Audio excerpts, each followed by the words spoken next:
Alors, on parle toujours de la CAN Chérif, les champions d'Afrique accueillis en héros par le président de la République, Bassirou Diomaye Faye. Oui, c'était cette nuit à l'aéroport international Blaise Diagne de Dakar, comme vous l'avez dit.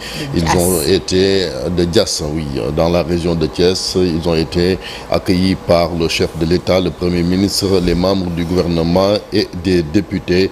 Le président Bassirou Diomaye Faye a rendu hommage aux Lions à leur descente d'avion, saluant leur héroïsme, leur beau jeu et leur fair play. Nous l'écoutons au micro de la RDS. Le premier mot qui correspond au sentiment le mieux partagé par toutes les Sénégalaises et les Sénégalais, c'est fierté. Ils nous ont rendus fiers en tenant la promesse qu'ils nous avaient faite en quittant Dakar. Quand je leur ai remis le drapeau, ils se sont engagés à ramener cette coupe. Et durant toute la compétition, en les regardant jouer, nous avons senti qu'ils avaient cette mission en tête et qu'ils avaient à cœur de ramener cette coupe et de rendre le peuple sénégalais fier. Ils l'ont fait en étant héroïques. Ils l'ont fait en produisant du beau jeu. Ils l'ont fait en étant très fair play. Ils l'ont fait en étant exemplaires sur le terrain et en dehors du terrain. Nous ne pouvons que être fiers d'eux. Ils imaginent certainement qu'ils nous ont fait passer par toutes les émotions. Nous leur avions promis derrière chaque geste de vibrer avec eux, d'être à leur côté et de les pousser jusqu'à l'exploit qu'ils ont réalisé de la plus belle manière hier à Rabat. Vous avez donc suivi le président de la République rappeler que les Lions vont parader dans les rues de Dakar. Son annonce, ce sera ce matin. L'itinéraire, donc, c'est à partir de la Patte d'Oie. Le cortège va s'ébranler vers le palais tout en passant par l'autoroute EMG, Castor, Bourguiba, Fan Résidence, la Corniche Ouest. J'espère que tu seras de la partie. Et je l'espère pour toi également. Parlant de cette parade des Lions, le ministère de l'Éducation nationale annonce la suspension des cours dans la région de Dakar. Oui, le ministre qui, avant tout, a tenu à apporter une clarification à l'attention de l'ensemble de la communauté éducative et de l'opinion publique suite à la circulation d'un communiqué jugé faux sur les réseaux sociaux. Et dans un message officiel publié, le ministère dément formellement le document en question et appelle à la vigilance face à la diffusion d'informations non authentifiées. Toutefois, pour des raisons de sécurité liées à l'organisation de la parade des Lions, champions d'Afrique, le ministère annonce que les cours vaqueront ce mardi 20 janvier 2026 dans les écoles et établissements relevant des académies de Dakar, Pikine, Guédiawaye et Rufisque.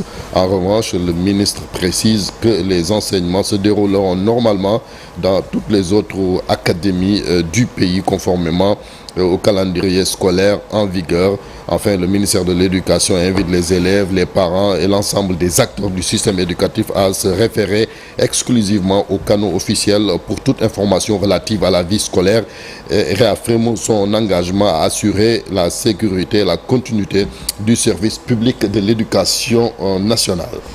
Et on parle de cette tragédie suite à la finale. Chérif, un supporter sénégalais a été tué à Rabat. Oui, la communauté sénégalaise vivant au Maroc est en deuil après le décès de ce jeune homme. Il s'appelle Cheikh Diouf, survenu à Rabat. Selon les informations, la victime a été mortellement poignardée à plusieurs reprises à l'issue de la finale. Les circonstances exactes de ce drame restent encore floues. Les autorités marocaines ont ouvert une enquête afin d'établir les causes et les responsabilités liées à cet acte violent. En attendant les conclusions de l'enquête, l'émotion et l'indignation sont donc vives au sein de la communauté sénégalaise. Pendant ce temps, sur Nonate également, il y a des supporters sénégalais qui sont interpellés par la police marocaine, toujours après les incidents survenus dans le stade le jour de la finale. Et c'est important d'appeler au calme, Chérif. Après tout cela, Abdoulaye Sow, lui, répond à la Fédération royale marocaine de football qui annonce une plainte contre le Sénégal auprès de la CAF et de la FIFA. Oui, c'est le secrétaire général de la Fédération sénégalaise de football qui s'est confié à nos confrères de l'agence de presse sénégalaise. La Fédération, selon Abdoulaye Sow, dit être prête à répondre à une éventuelle plainte du Maroc pour la sortie des Lions de la pelouse, désapprouvant le pénalty sifflé par l'arbitre congolais. Nous sommes prêts à répondre à une éventuelle plainte du Maroc, a dit le SG de la Fédération sénégalaise de football. C'était lors de l'accueil des Lions du Sénégal hier, donc à l'AIBD. Et pour le joueur camerounais, l'ancien international Samuel Eto'o, le Sénégal mérite largement sa victoire. Samuel Eto'o, actuellement président de la Fédération camerounaise de football et membre du comité exécutif de la CAF, estime que la sélection sénégalaise mérite sa victoire. Dans un entretien avec France 24, l'ex-attaquant vedette des Lions indomptables dit regretter toutefois les incidents qui ont émaillé la finale de la CAN. Il pense qu'on aurait pu éviter tout ce qui s'est passé. Il appelle la CAF à prendre ses responsabilités. Voici Samuel Eto'o. Je ne pense pas que je vais accuser le sélectionneur sénégalais. Au contraire, il a eu le courage de défendre son équipe. Il a eu le courage.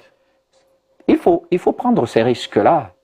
Au final, le Sénégal gagne et c'est ce que je veux retenir.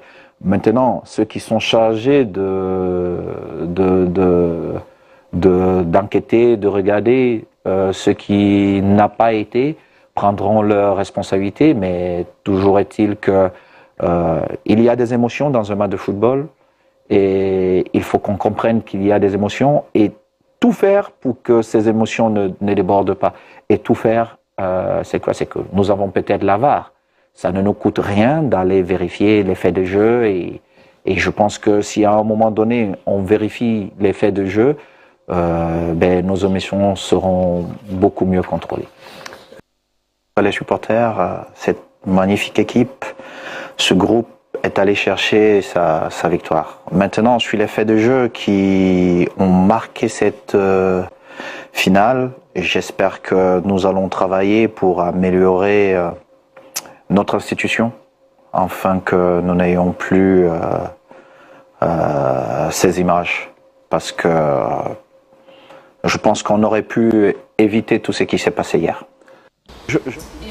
Cette page des sports, Chérif, on va en reparler tout à l'heure pour parler de la deuxième journée de l'appel de Seydina Limamou Laye Al Mahdi. Oui, l'attraction Diamalaye avec la célébration de la 146e édition de l'appel de Seydina Limamou Laye Al Mahdi, ouverte hier à Cambérène le matin et ici aux Almadies l'après-midi.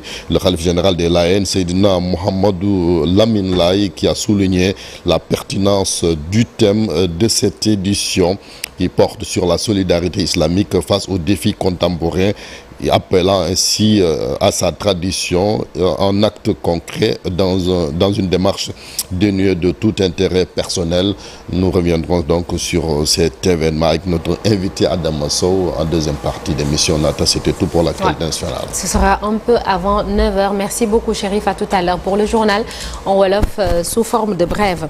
Donald Trump à la Maison-Blanche, acte 2. L'homme d'affaires a été investi président des États-Unis pour la seconde fois le 20 janvier 2025. Un retour marqué par de grands dossiers polémiques, sanctions économiques, interventions militaires, menaces d'annexion du Canada ou encore du Groenland. Donald Trump est-il en train de bouleverser l'ordre mondial dans le bon ou le mauvais sens? Les réponses tout à l'heure dans Un jour au Sénégal, un jour dans le monde. Et puis ce matin, nous vous proposons un reportage sur les pirogues de l'intégration, des embarcations venues du Mali, de la Mauritanie ou encore du Sénégal et qui ont choisi Bakel comme port d'attache, port de fortune. Des personnes, des marchandises y transitent. Ibrahima Kamara signe le reportage de ce jour, un reportage au rythme des flots du fleuve Sénégal. La revue de presse sera avec El Hadj Malick Thiandoum. Et puis, on va terminer avec la météo du jour, le tout dans la première partie. Tout de suite, l'actualité internationale.